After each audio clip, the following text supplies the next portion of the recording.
Hey guys, it's Kristine. Welcome back to my channel. In this video, I'm going to do my monthly spread for the month of August. First, here in this shot right here, I am writing out my quote for the month. And basically, I just go onto Google and try to look for a quote to, I guess, embody what I'm feeling lately. In this case, the quote says, "I am enough. I have always been enough, and I will always be enough." And to me, this quote has significance because of the bit of imposter syndrome that I've been feeling. I know I haven't really talked on here about what my new job is. Well, I haven't really been making very many videos, have I? So I guess I'll start with that. I've never talked about this before. I think because I was ashamed of where I was in life, and I always wanted more for myself, but held back because of my responsibilities and things that I wanted for my kids. That's really cryptic still, isn't it? Let me start over. So yeah, hi, I'm Kristine. I work in healthcare. I recently got a job in the hospital in the emergency department, and so far, so good. Prior to that, I was working in community health, so total opposite side of the spectrum. It was like a Monday to Friday job, 8 hours a day, very modest pay for a nurse in California. But now I'm working at the hospital, and it's life-changing. Like, the compensation is life-changing. I wish I could share more, but I'm going to try to preserve a little bit of privacy there. But yeah, so I have started working recently at my new job. There were a couple weeks of sort of in-class orientation, and that's going to continue for about 8 more weeks. And then I also have about 10 more weeks. I'll have to look at the calendar. I have quite a bit more on the floor orienting. But yeah, so for a long time I was really down on myself about working in community health. Nothing wrong with doing that, but when I finished college, when I was going to nursing school, which, by the way, guys, I didn't graduate that long ago, given my age. I graduated, I finished school in my 30s. Let's just put it that way. So, in my final semester of school, my focus was in the ICU. So I really saw myself working in the hospital setting, doing bedside, sort of having this prestigious job in the intensive care unit. The year that I graduated, the job market was saturated where I live. There were jobs, but it was very competitive to get in. So you had to have been maybe like an extern there, or have worked there as a CNA or an LVN or a PCT, or maybe you had connections. Like, it was competitive. So the market was overly saturated at that time, and my options were to go into like community health. I think SNFs were hiring. Yeah, or move out of town, which I discussed with my kids, and they did not want to move to LA. I thought about moving to LA part of the time and leaving them with my parents, and then sort of just going back and forth, sort of just being a half-time, like part-time parent, which for me was kind of terrible. So in many ways, taking the community health job, staying in town, was the best thing for me and my family. The pay was still decent, especially for being a single parent. I felt like it allowed me to still do the things, it was fine.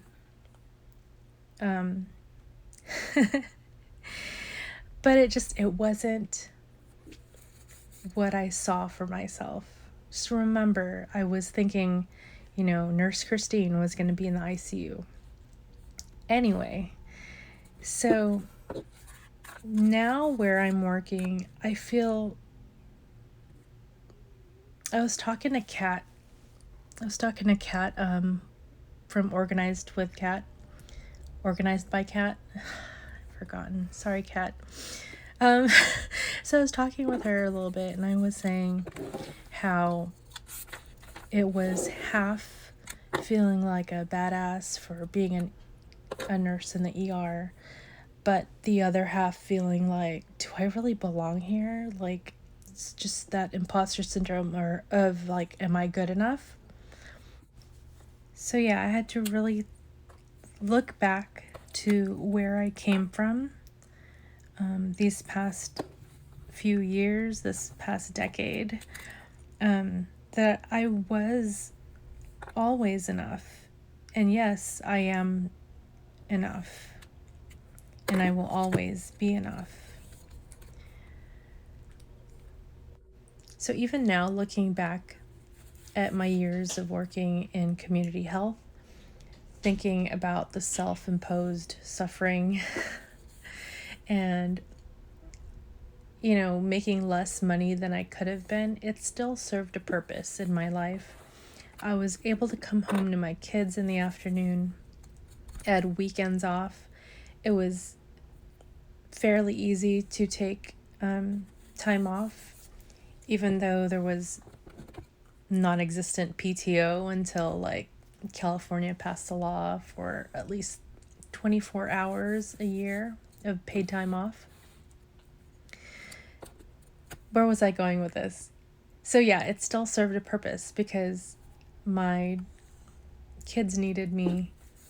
They needed me to be present. I needed me to be present. And yeah, working where I working the type of job that I worked previously allowed me to do that. But now my daughter has graduated. Everything at my old job was sort of culminating into this, I don't know, it was like a big push out into the world saying it is time. And so that is where I found myself in, I want to say March or April. And that's where I started getting my stuff together, getting my shit together. I think I started in December, to be honest. If you guys were here that far back, December was sort of like the big push. My daughter had finished her season of sport by then, so there was not really any, extra time that I needed to be taking off anyway, except for like her graduation and, helping her move out in the spring. But yeah, so everything was sort of falling into place, and I went to a job fair, applied to a couple of departments. I had 2 interviews. I got accepted, or I got a job offer from both of them. I was able to negotiate a little bump, a little increase, and I was so proud of myself. And I don't think I would have been able to do all that without the help of Liz from Lizardless and Kat from Organized by Kat. So thank you, ladies. They're just the awesomest. They held my hand through this, sort of like all my self-doubt and stuff. So I didn't want to be a bundle of nerves in my interviews. I also didn't want to sound like a bumbling idiot. So I did a lot of homework. I watched a lot of mock interviews. There was this one in particular, this one YouTube content creator who did mock interviews for nursing students or new grads, and it was really helpful. It went through like the situational questions and the character questions and what the interviewers are really looking for.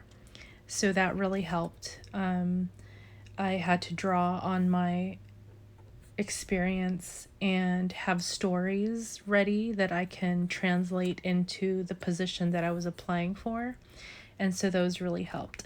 I was also following some career influencers, I guess, on Instagram and YouTube, and they talked about a lot about like advocating for yourself. So I really enjoyed those and I found them helpful. Anyway, here I'm setting up my calendar finally. My first month of paychecks is a golden month, so hooray. As you can see here, I am going to be paid on the 3rd, the 17th, and the 31st, which is pretty awesome. So this will shift my pay period a little bit, but that's okay, no big deal. Here I am just writing out when my bills are due. So on the 1st, I've got rent due, which I've already paid. Bank of America, that's already, it should be to 0. Chase is on the 2nd, that's also to 0. On the 4th, I have AD&D. On the 5th, I have gas and electric. On the 7th, I have another credit card. That one's at 0. I have iCloud storage due on the 8th. On the 13th, I have dental insurance and Citi. That's another credit card that is not at 0, and I will come back to that eventually. I also have water on the 14th, vision insurance, my mobile on the 15th, car insurance and internet on the 17th, Hulu, Disney Plus, Max, and Google on the 27th, and medical insurance on the 31st. So next I'm going to have my budget for the month of August, sort of like a monthly overview, as well as a budget with me for my first paycheck. I'm going to try to get back on a regular posting schedule-ish. So yeah, thank you guys for being here. I really appreciate you, and I hope to see you again soon. Bye.